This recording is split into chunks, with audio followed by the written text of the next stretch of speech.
এই কয়েকদিন আগে আমি প্রায়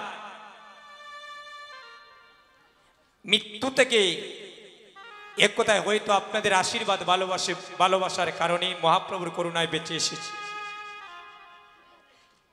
হঠাৎ করে এমন অসুস্থ ছিলাম দাদা,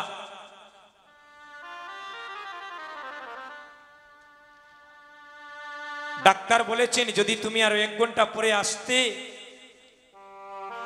একমাত্র ভগবানই জানতে তোমার শারীরিক অবস্থার কেমন উন্নতি হতো। এতই অসুস্থ ছিলাম। সেই অসুস্থতা নিয়ে এই হসপিটালের বিছানায় শুয়ে একটা পোস্ট করেছিলাম ফেসবুকে। ওই হয়তো সবাই জানবে কোনো ভক্তের আশীর্বাদ করুণায় হয়তো আমার উপরে মহাপ্রভুর করুণা হবে, হয়তো এই অসুস্থতা থেকে আরোগ্য লাভ করতে পারি। কি বলবো দাদা, যখনই আমি ফেসবুকে পোস্ট করলাম, এত যুবক বন্ধু, এত সনাতন ধর্মের আমার ভক্তরা সবাই মিলে হাজার হাজার ভক্তগণ ফেসবুকে শেয়ার কমেন্ট করে ভগবানের কাছে দ্রুত আমার আরোগ্য প্রার্থনা করলেন। সেদিন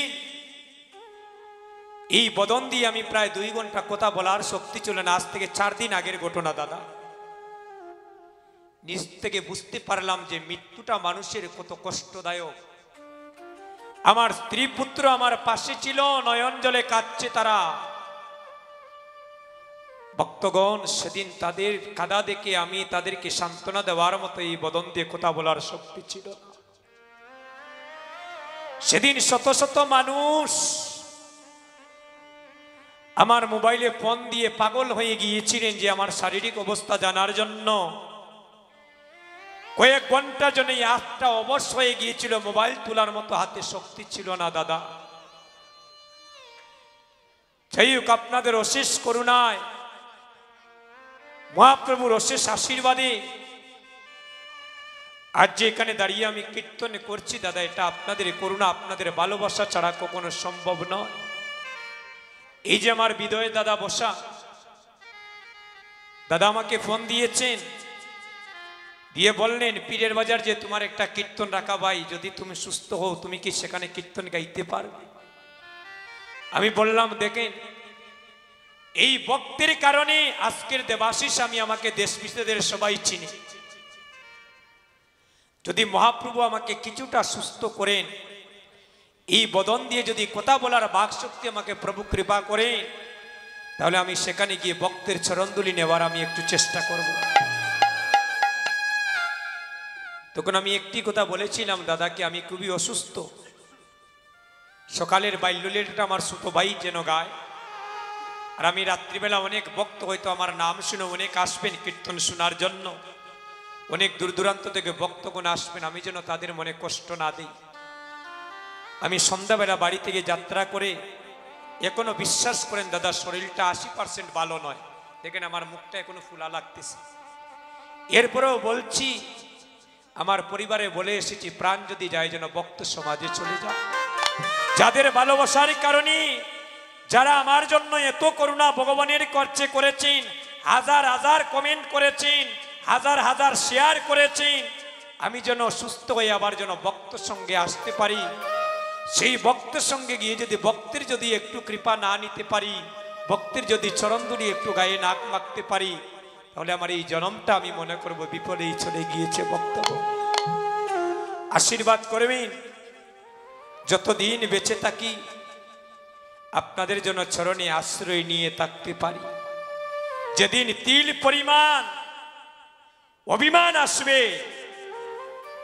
যে আমি দেবাশিস অনেক বড় কীর্তনী হয়ে গিয়েছি দাদা, ভগবান যেন জনমের মতো জবানটা বন্ধ করে দেয়, সেদিন আমার বোন ভাই আত্মীয় স্বজন নয়ন জলে সবাই সেই আমার দূর সময়ে কেঁদেছেন। কত ভক্ত কানাডা থেকেও আমার কয়েক ভাই ফোন দিয়ে, লন্ডন থেকে, আমি মোবাইল ধরতে পারিনি, আমার সহধর্মিনী ধরেছেন। আমার এই অবস্থা দেখে মুখে অক্সিজেন লাগান, হাতে স্যালাইন চলতেছে, কথা বলার শক্তি নেই, তারা নয়ন জলে কাঁদতেছেন। অনেক ভক্ত আমার জন্য আশীর্বাদ করেছেন। হয়তো সেদিন আপনাদের কাঁদা, আপনাদের আশীর্বাদের কারণে প্রভু হয়তো আমি অদমকে সেদিন করুণা করেছেন। ভক্তগণ, জীবনে কিছু চাই না, জন্ম যখন হয়েছে একদিন তো মৃত্যু হবে দাদা। এই জগতে কেউ চিরস্থায়ী নয়, কিন্তু একটাই আপনাদের চরণের আতুল চরণে প্রার্থনা, যেভাবে আমাকে ভালোবাসা আপনারা দিচ্ছেন সেভাবে যেন চিরজীবন আপনাদের জন্য যুগল চরণে থাকতে পারি, এইটুকু আশীর্বাদ করবেন। আমি যেন দ্রুত সুস্থ হয়ে আবার যেন আপনাদের চরণ ধরে আমার মস্তকে ধারণ করিতে পারি, আবার যেন ভক্তের দ্বারে দ্বারে গিয়ে প্রভুর নাম গুণগান যেন কীর্তন আমি করিতে পারি। কখন জানি এই প্রাণ পাখি ডুবে যাবে। ভক্তগণ, জীবনের মতো এই দেহ থেকে প্রাণ পাখি যেদিন বাইরে হয়ে যাবে, সেদিন জনমের মতো এই মানব লীলাটাও সাঙ্গ হয়ে যাবে। জানি না গৌর হরি কখন ডাক দিবেন, কখন আমার সেই পরপারে চলে যেতে হবে। সুধীজন, এই জগতে কেউ চিরস্থায়ী নয়। বিজয় সরকার তার একটা গানের কলিতে বলেছিলেন, এই পৃথিবী যেমন আছে তেমনই ঠিক রবে, সুন্দর পৃথিবী একদিন সবাই ছেড়ে চলে যেতে হবে। হোক না সে যত বড় রাজা জমিদার, এই মাটির দেহ মাটি হবে, পুরে হবে চারেকার। আমি জগতে আরে কিছু চাই না, আপনাদের চরণে আমার একটাই নিবেদন, একবার দাও দাও ভক্তের চরণের দুলি, ও একবার দাও দাও ভক্তের, ও ভক্তের চরণের দুলি, দাও দাও বটে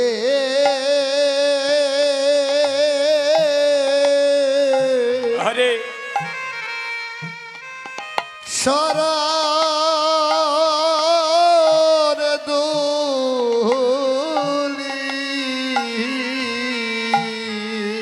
ওই আমার মানবী জন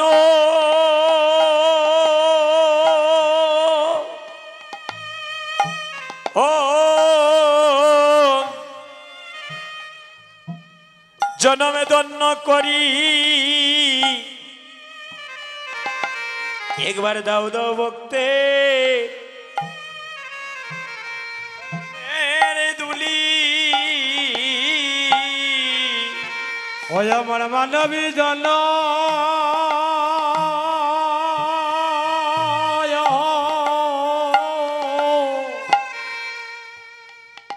ওই আমি ধন্য করি, আরে ওরে দাও দাও ভক্তে, অভক্তের চরণের দুলি। ওই আমার মানবী জন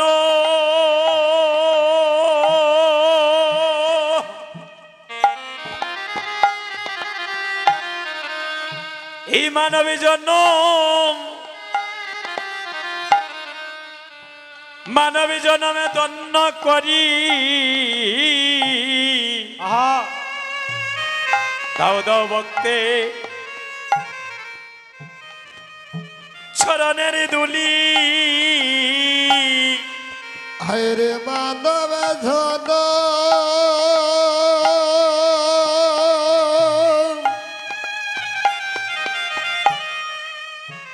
হরে মানব ধন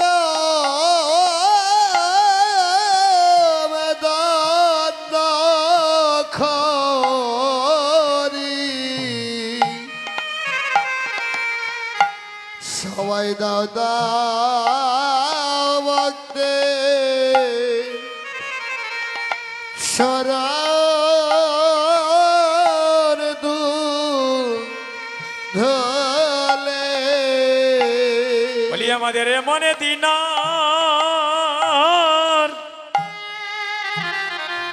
এমনে দিনার হয় কি না হয়, আহা সবে দাও দাও ভক্তে চরণের দুলি। হরে মন দিনা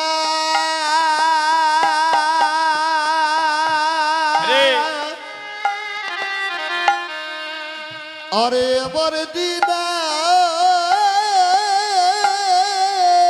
হই কি না হো ধাও দাওয়াতে সারার দুলি সাদের মানবে জন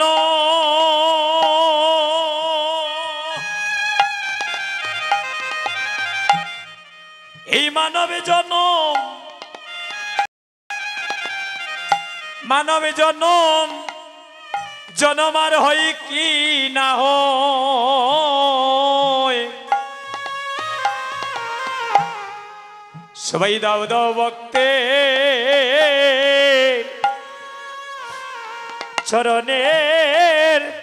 চরণের দুলি সাদের মানবী জন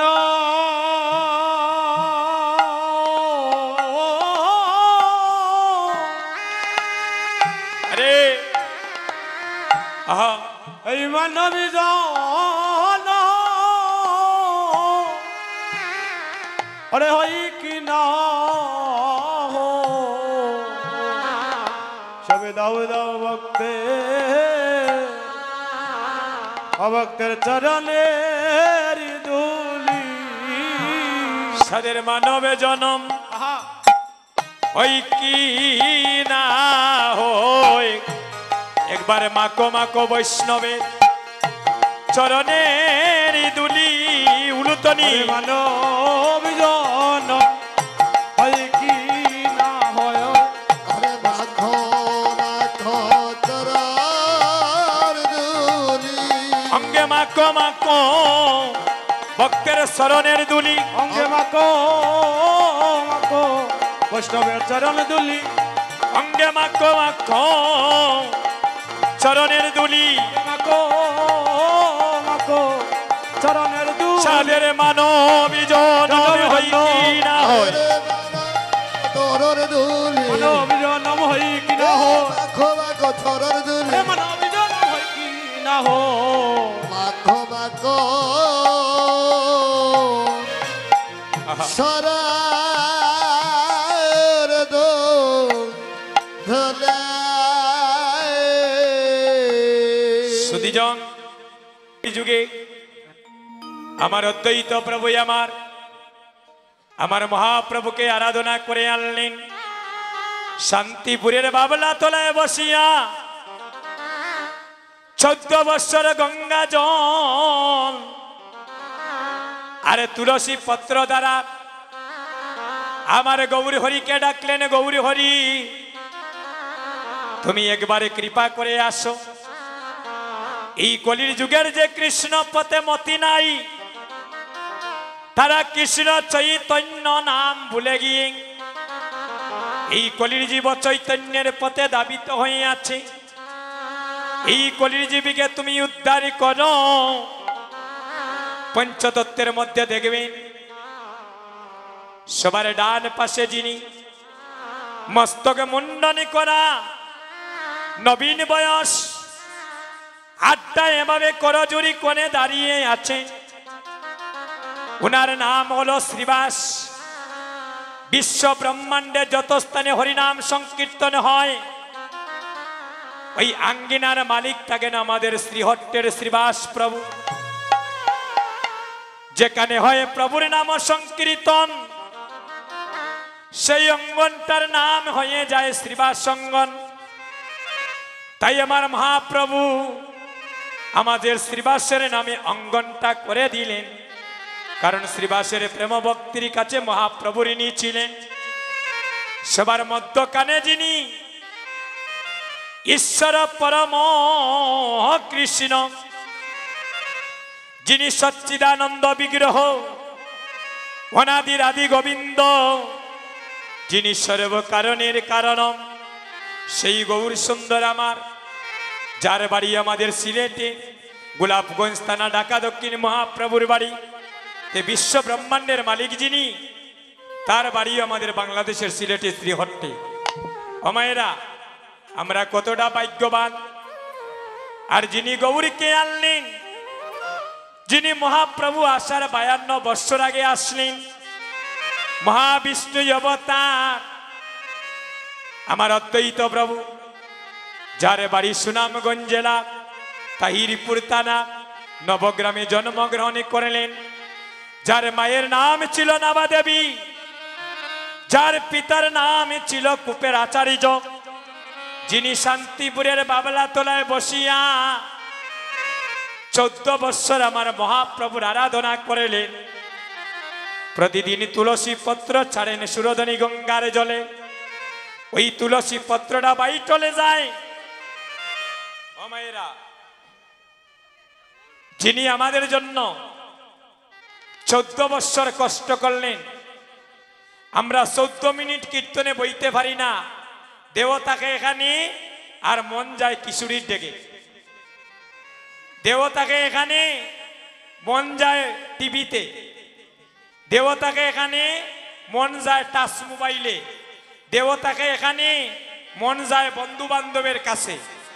কিন্তু আপনার আমার কথা চিন্তা করে মহাবিষ্ণু অবতার অদ্বৈত প্রভু 14 বৎসর কোনো খাওয়া দাওয়া করলেন না। চিন্তা করছেন? এ কলির জীব, আপনার আমার চিন্তা করিয়া 14 বৎসর কোনো খাওয়া দাওয়া নাই, উপবাস ছিলেন। আমরা মাসে 2টা একাদশী রাখি না, ইবুর যন্ত্রণায় আর বালা লাগে না, খালি কয়ে খানি দে। কিন্তু গভীরে চিন্তা করেন, আপনার আমার কথা চিন্তা করিয়া এই কলির জীবকে উদ্ধার করার লাগিয়া 14 বৎসর কোনো খাওয়া দাওয়া নাই রে বা দাদা। গঙ্গা জল আর তুলসী পত্র দিয়ে আমার মহাপ্রভুকে ডেকেছে, প্রভু একবার আসো, এই কলির যুগকে তুমি কৃষ্ণ প্রেমে একবার বাসাইয়া দাও। তাদের কৃষ্ণ পদে যে মতি নাই, তারা ও চৈতন্যের পথে দাবিত হয়ে আছে। আমার অদ্বৈত প্রভু কি করলেন? এই কলির জীবের চিন্তা চেতনা করিয়া শান্তিপুরের বাবলা তলায় বসিয়া গঙ্গা জল আর তুলসী পত্র দ্বারা গৌরীকে ডাকতে শুরু করলেন। প্রতিদিন একটা তুলসী পত্র ছাড়েন, প্রতিদিন একটা তুলসী পত্র ছাড়েন, ওইটা বাইটলে যায়। তুলসী দলে মাত্তনা জলস্য চলিকে নবা বিক্রিণিতাং সমাতানাং ভক্ত ভক্ত বৎসল্য বৃন্দায় তুলসী দেবায় প্রিয়ায় কেশবস্য চ কৃষ্ণায় কৃষ্ণ ভক্তায় গোবিন্দায় নমো নমো। আমায়েরা, একজন মা যে বিবাহিত প্রমাণ কি? আসতে, একজন মা যে বিবাহিত প্রমাণ কি? থাকো হাতের মধ্যে যদি শাখা সিঁদুর থাকে, আমরা বুঝতে পারি একজন মায়ের স্বামী আছে নাকি। একজন মায়ের কয়জন স্বামী? গত পরশু দিন একজনে কয় 28 জন, একজনে কয় 18 জন, একজনে কয় 12 জন, একজনে কয় 8 জন। আমি কই লটারি শুরু হয়ে গেল না কিতা? একজন মায়ের কয়জন স্বামী? একজন মায়ের 2 জন স্বামী। একজন হলেন জগৎস্বামী গৌর হরি, আর একজন হলেন মায়েদের নিজ স্বামী নাকি। একজন মায়ের যে স্বামী আছে আমরা চিনি কিভাবে? হাতের মধ্যে যদি মায়ের শাখা থাকে আর স্মৃতিতে যদি সিঁদুর থাকে। একজন যুবক ভাইকে চিনব কিভাবে? একজন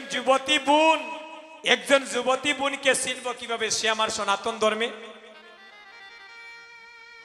একজন মাকে তো চিনা যায় শাখা সিঁদুরে। একজন যুবক ভাই অবিবাহিত, একজন যুবতী বোন অবিবাহিত, যে আমার সনাতন ধর্মে, আমি চিনব কিভাবে? একমাত্র পরিচয় থাকবে তার গলায় যদি তুলসীর মালা থাকে।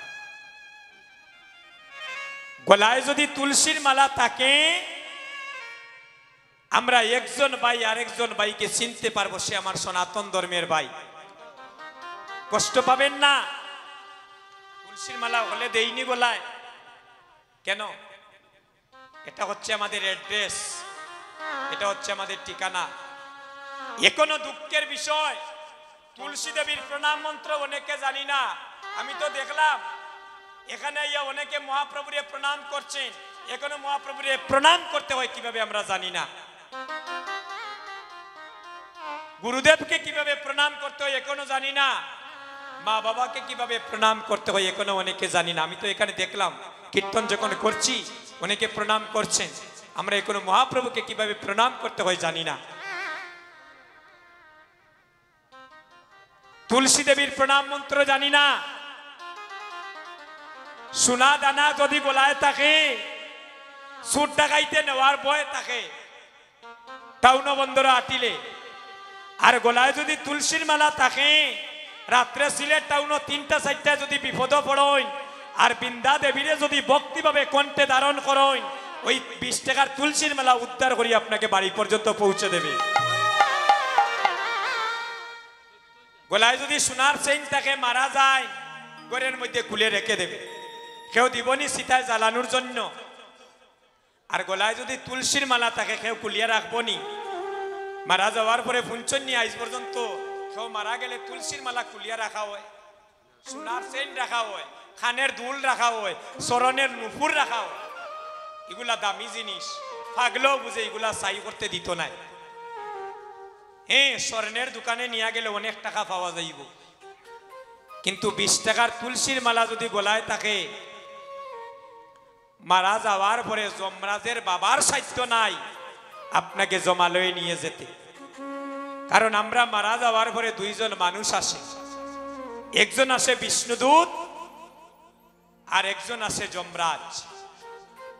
যার গলায় তুলসীর মালা থাকবে, যার ভগবানের প্রতি সর্বদা প্রেম ভক্তি থাকবে, তাকে পুষ্পরথে করে বৈকুণ্ঠ ধামে নিয়ে যাওয়া হয়। আর যারা ভগবানকে ভুলিয়া জাগতিক জগতের মায়ায় মোহে পড়ে আছে, তাকে যমরাজ নিয়ে তার বিচার করে। কত বৎসর যে আবার আপনাকে ত্রিভুবন ভ্রমণ করতে হবে নিজেই বলতে পারবেন না। তাই মাগো, কণ্ঠে সন্তানকে তুলসীর মালা দিবেন, দিলে কি হবে? আস্তে আস্তে সন্তানের ভগবানের প্রতি তার প্রেম ভক্তি হবে। আর ভগবানের প্রতি যদি সন্তানের প্রেম ভক্তি হয়, আপনার গোলটাও ধীরে ধীরে বৃন্দাবন হয়ে যাবে। অনেকে জানি না সনাতন ধর্মের একজন মারা গেলে কি বলতে হয় রে বোন? আমাদের সনাতন ধর্মের মারা গেলে কি বলতে হয় দেখছেন? একজন মা বলছেন কৃষ্ণ নাম, মোবাইলটা রেখে দাও বোন। আজকে জাগতিক জগতের মোবাইল দেখতে আসি নাই, আজকে পারমার্থিক জগতের কৃষ্ণ নামের নাম্বার খুঁজতে এসেছি। যে নাম্বার খুঁজলে হৃদয়ের পাসওয়ার্ড খুলে যায়, যে নাম্বার খুঁজলে ভবনদীর পারে আর দাঁড়িয়ে থাকতে হবে না, সেই নাম্বার খুঁজার জন্য অনেক দূর দূরান্ত থেকে ভক্তগণ এসেছেন। সুধীজন, এখনো অনেকে জানি না একজন সনাতন ধর্মের ভাই মারা গেলে কি বলতে হয়। কেউ বলছেন কৃষ্ণ নাম, না না, সনাতন ধর্মের একজন ভক্ত মারা গেলে, সনাতন ধর্মের একজন ভাই বা মা মারা গেলে, বোন মারা গেলে সাথে সাথে বলতে হয় দিব্যাং লোকাংশ গচ্ছতু। হে গোবিন্দ, তুমি যাকে জগতে পাঠিয়েছ, তুমি তাকে নিয়েছ, সেজন্য বৈকুণ্ঠ ধাম প্রাপ্তি হয়। আর সনাতন ধর্মের যদি কেউ জন্ম নেয় কি বলতে হয় মা? সনাতন ধর্মের কেউ জন্ম নিলে কি বলতে হয়? সাথে সাথে 3 বার বলতে হয় আয়ুষ্মান ভব, আয়ুষ্মান ভব, আয়ুষ্মান ভব। দুঃখের বিষয় কি জানেন? একটা পাড়ার মধ্যে দেখা যায় কোটি কোটি টাকার আমাদের সনাতন ধর্মের বাবারা আছেন, কিন্তু আমরা একটা গীতা স্কুল খুলে দেই না বাচ্চাদেরকে, একটা ধর্মীয় বিদ্যালয় খুলে দেই না। প্রতিদিন কাম নাই, প্রতি শুক্রবার একদিন একজন টিচার রেখে কয় টাকা যায় রে ভাই? কয় টাকা যাইব গিয়া? কত টাকা উঠেলে বইলে 200-400 টাকা বিল উঠি যায়। এই যে ছোট ছোট বাচ্চারা প্রত্যেক দিন শুক্রবারে একটা মায়ের বাড়িতে না ওই একটা মন্দিরে একজন টিচার রেখে তাকে যদি ধর্মীয় একটু শিক্ষা দেওয়া হয়, অন্ততপক্ষে তো আমার ধর্ম সম্বন্ধে জানতে পারবে। হয়তো আপনাদের এখানে আসে দেখবেন 100 জায়গার মধ্যে 90 জায়গায় নাই দাদা, যার কারণে তো আমাদের ধর্মটা একটু পিছনে পড়ে যাচ্ছে। সকালবেলা ঘুম থেকে উঠে সর্বপ্রথম গৌর হরিকে কিভাবে প্রণাম করতে হয়, সূর্য দেবতাকে কিভাবে প্রণাম করতে হয়, গুরুজন বাড়িতে আসতে কিভাবে প্রণাম করতে হয়, গীতা সম্বন্ধে আমাদের ধর্ম সম্বন্ধে তাকে ধারণা দিলে তার আমাদের ধর্মের প্রতি একটা রিচার্জ হবে। এগুলো আমাদের করতে হবে, সন্তানদেরকে আনতে হবে ধর্মপথে। যার কারণে তো শেষের দিনে সন্তানগুলা মাকে কাঁদায়, বাবাকে কাঁদায়। আপনি আচরি ধর্ম জীবকে শিখায়, সেই তো সিদ্ধান্ত গীতা ভাগবতে গায়। সুধীজন, গৌর ভক্ত মণ্ডলীগণ, মাতৃমণ্ডলীগণ, আপনাদের চরণে নিবেদন, সন্তানগুলোকে একটু ধর্মীয় শিক্ষা দিবেন, গলায় তুলসীর মালা দিবেন, ঘুম থেকে উঠে সন্তানকে ঠাকুর ঘরে পাঠাবেন। দেখবেন একদিন সন্তান কৃষ্ণ ভক্ত হয়ে জগতের বুকে আলো ছড়াবে। আর যদি ঘুম থেকে উঠে মোবাইলটা হাতে দেন, টিভির সিরিয়াল ছেড়ে দেন, ওই সন্তান শেষের দিনে মা বাবাকে কাঁদাবে। ভারতে কীর্তন করলাম, একজন মা দেখি রাস্তায় কাঁদছেন। কাঁদছ কেন মা? বলে 3টা ছেলে পাইলাম, একটা ছেলে মানুষ হইল না। খালি সন্তান জন্ম দিলে মানুষ হওয়া যায় না, সন্তানকে যদি মানুষের পথে না আনা যায়। মানুষও ত্রিবিধা, মানুষও ত্রিবিধা, মানুষও বলিব কারে। খালি মানুষ কুলে জন্ম নিলে মানুষ বলি কই না তারে। মানুষ কইজন হইতে পারে, আর মানুষ পশু যায় গোছে না স্বভাব কর্ম অনুসারে। এক যে মানুষ এসেছিল সোনার নদিয়া শান্তিপুরে, আর সেই মানুষের গুণের তরে কত মানুষ যায় উদ্ধার হয়ে। সাধু সঙ্গের পরশে অমানুষ মানুষ হয়ে যায়। বাড়ির পাশে যদি গীতা পাঠ হয়, হরিবাসর হয়, একটু যাবেন সন্তানদেরকে নিয়ে, সাধু সঙ্গ ভক্ত সঙ্গ করবেন। এই যে নিত্য ছোটকাল থেকে তাকে নিয়ে যাবেন, দেখবেন তার বয়স যখন হবে, বাড়ির পাশে ভাগবত পাঠ হলে দেখবেন না গেলে তার ভালো লাগবে না। একটা নেশা হয়ে যাবে, একটা নেশা হয়ে যাবে হরি নামে। দেখবেন ওই সন্তান একদিন কৃষ্ণ ভক্ত হবে। আপনি আচরি ধর্ম জীবকে শিখায়, সন্তানকে শিশুকাল থেকে যেভাবে আপনি শিক্ষা দিবেন, রিচার্জ করাবেন, সন্তান ওইভাবে বড় হয়ে মানুষ হবে। তাই অদ্বৈত প্রভু শান্তিপুরের বাবলা তলায় বসিয়া গঙ্গা জল আর তুলসী পত্র দ্বারা আমার গৌর হরিকে ডাকতে শুরু করলেন। ভক্তের অধীন ভগবান, আর নিজে ছোট হয়ে বাড়ায় ভক্তের মান। প্রতিদিন তুলসী পত্র বাইটলে যায়, আর যেদিন 14 বছর পূর্ণ হলো, ওই দিন দেখা যায় তুলসী পত্রটাই উজানে যায়। মা সচিরানী সুরধনী গঙ্গার ঘাটে স্নান করছেন, আর ওই তুলসী পত্রটা 7টা প্রদক্ষিণ করিয়া, আর সেদিন নাবি বলে বিলীন হয়ে গিয়েছিল। সেদিন অদ্বৈতকে স্বপ্ন বেশে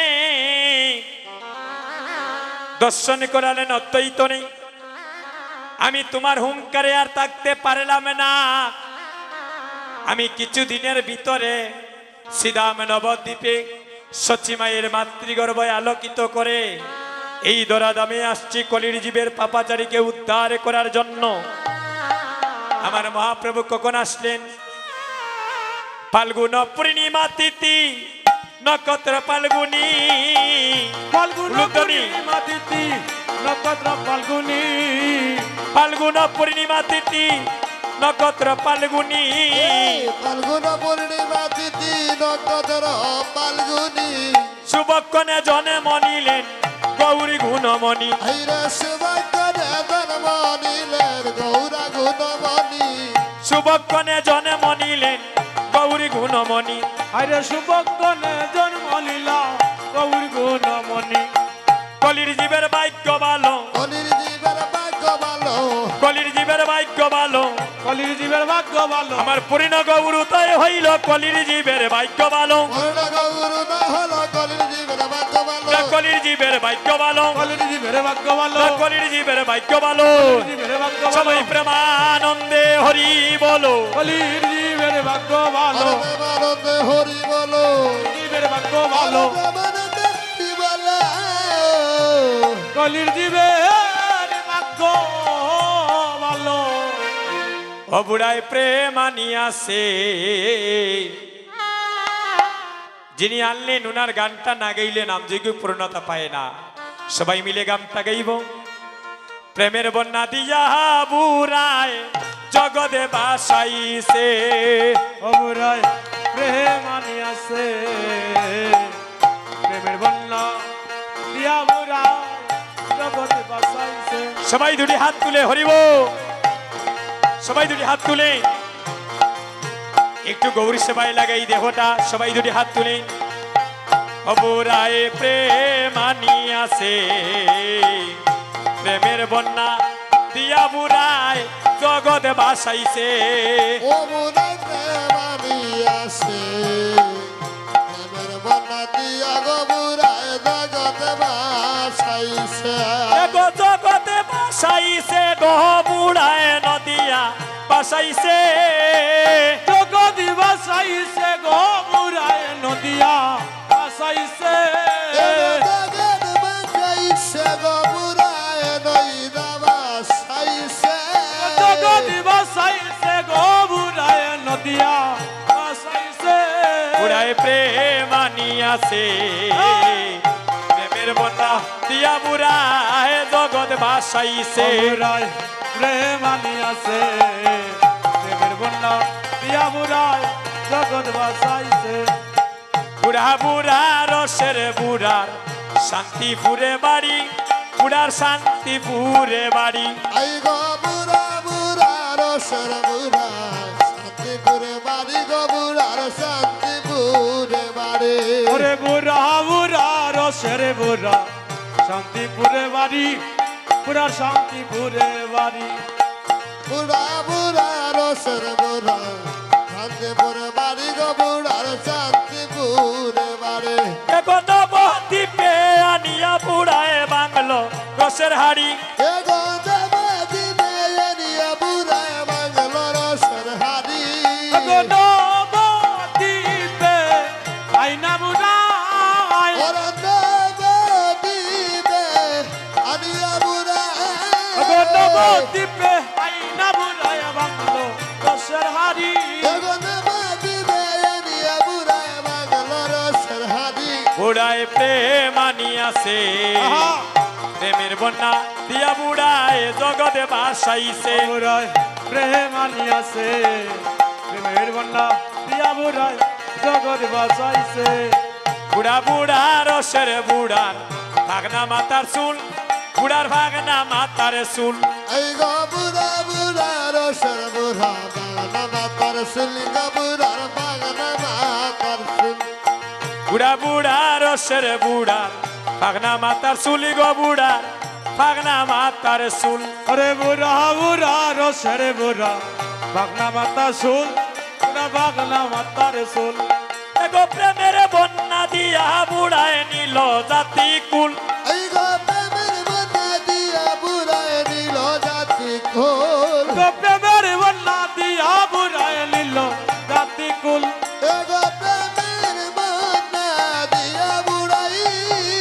প্রেমের বন্যা দিয়া বুড়ায়, ও গো প্রেমের বন্যা দিয়া গো বুড়ায় নিল জাতি কুল। প্রেমের বন্যা দিয়া বুড়ায় নিল জাতি কুল। বুড়ায় প্রেম আনিয়াছে, প্রেমের বন্যা দিয়া বুড়ায় জগতে বাসাইছে। বুড়ায় প্রেম আনিয়াছে, প্রেমের বন্যা দিয়া বুড়ায় জগৎ বাঁচাইছে। শান্তিপুরে হাবু ডুবু নদে বেসে যায়, দেখো নদে বেসে যায়। ও হাইরে শান্তিপুরে হাবু ডুবু নইদা বাসা যাই গো দেখো নইদা বাইসা যায়। শান্তিপুরে হাবু ডুবু নদিয়া বাসিয়া যায়, নদিয়া বাসিয়া যায়। দেখো শান্তিপুরের হাবু ডুবু নইদা বাইসা যায়, দেখো নইদা বাইসা যায়। একটে উঠিল ফার ভাঙ্গিল লাগল জীবের গায়ে। ও হাইরে উঠিল পার ভাঙ্গিল লাগলো জীবের গায়ে। গদে উঠিল পার ভাঙ্গিল লাগলো জীবের গায়ে। ও হাইরে উঠিল উঠিল পার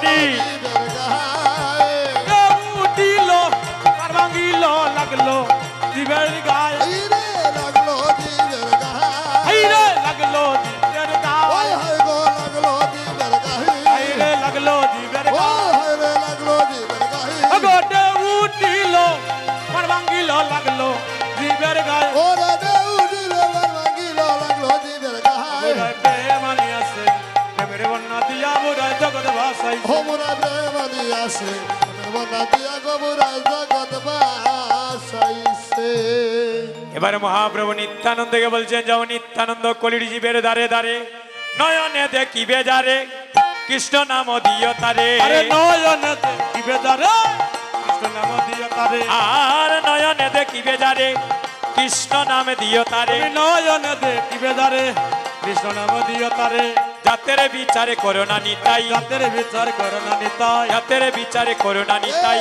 হাতের ভিতর করোনা নিতাই যারে দেখবে মধুর নাম দিও জাতের বিচারে করোনা নিতাই, কৃষ্ণ নাম দিও যাদের ভিতর করোনা নিতাই জাতের বিচারে করোনা নিতাই, জাতের বিচার করোনা নিতাই জাতের বিচারে করোনা নিতাই। জাতের বিচার করোনা সবাই নিতাই প্রেমানন্দে হরি বলো, জাতের বিচার করোনা নিতাই ওরে প্রেমানন্দে হরি বলো জাতের বিচার করোনা নিতাই প্রেমানন্দে হরি বলো জাতের বিচার